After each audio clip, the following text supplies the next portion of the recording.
పాకిస్తాన్ దుశ్చర్యలు చాలా దుర్మార్గమైనవని, పుల్వామా సంఘటనలలో మనం తీవ్రంగా నష్టపోయి 40 మంది సైనికుల్ని కోల్పోవడం జరిగింది. దీన్ని విచారిస్తూ మేము చాలా ఖండిస్తున్నాం. దీనికి వ్యతిరేకంగా పూంచ్లో జరిగినటువంటి ఒక 350 మంది తీవ్రవాదుల్ని కేవలం 22 నిమిషాలలో భారత్ హతం చేయగలిగింది. పాకిస్తాన్ ఇప్పటికైనా మంచి మార్గంలో నడుచుకోవాలని తెలియజేస్తున్నాం.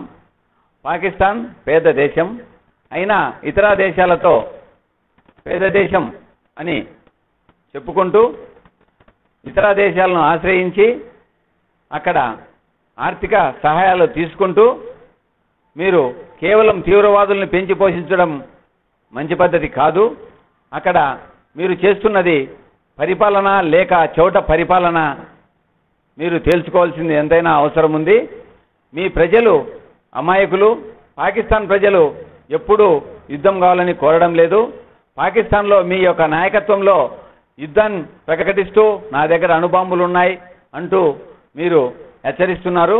కానీ మీరు అణుబాంబులను ప్రయోగిస్తే భారత్ సైన్యం 90 కోట్ల యువశక్తి భారత్ మహావహాన్ అంటూ నినాదం చేస్తూ భారత్ ఒక్కసారి తిరగబడితే నీ పాకిస్తాన్ ప్రపంచ పటంలో స్థానాన్ని కోల్పోతుందని తెలియజేస్తున్నాం. పైగా భారత్లో ఉన్నటువంటి యొక్క ప్రతి సైనికుడు కూడా శాంతి శాంతి శాంతి అని కవ్విస్తుంటే నువ్వు యుద్ధం అంటూ ముందుకు వస్తున్నావు. కానీ నీ యొక్క దుర్మార్గమైన చర్య మంచిది కాదని తెలియజేస్తున్నాం.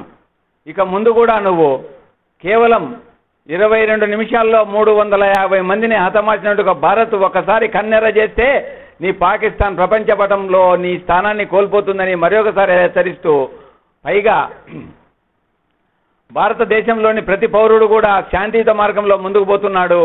నువ్వు మాత్రం తీవ్రవాదాన్ని పెంచి పోషిస్తున్నావు. పాకిస్తాన్ నిన్ను ప్రపంచ దేశాలన్నీ ఏలెత్తి చూపి నీవు చేస్తున్నట్టు ఒక తప్పిదాన్ని సిగ్గు లేదా అంటూ సిగ్గు అంటూ నిన్ను హెచ్చరిస్తున్నా తలదించుకొని నిన్ను తీవ్రవాదాన్ని పోషిస్తూ దొంగదాడిని మరొకసారి చేశావు.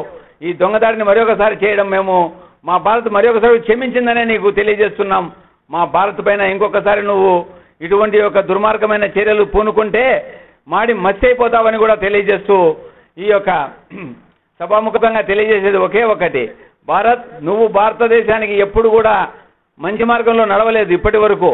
ఇక ముందు రాబోయే కాలంలో నువ్వు పంపించేటువంటి ఒక అణుబాంబులను కూడా నిమిషాలలో నీపైకే తిరిగి పంపగలిగిన టెక్నాలజీ పెరిగినటువంటి ఒక ఈ భారతదేశం పైన నువ్వు కన్నెత్తి చూడటము మంచి పద్ధతి కాదని, నీ యొక్క దేశ ప్రజల్ని కాపాడుకోవడం కోసం నీ బాధ్యత కాబట్టి నువ్వు మంచి మార్గంలో నడవాలని, నీ అణుబాంబులు నీ పాకిస్తాన్ దాటి బయటికి రాకుండా నిర్బంధించగలిగిన శక్తి యుక్తి సామర్థ్యాలు భారత్కు ఉన్నాయని కూడా ఈ యొక్క సభాముఖంగా మీకు తెలియజేస్తున్నా.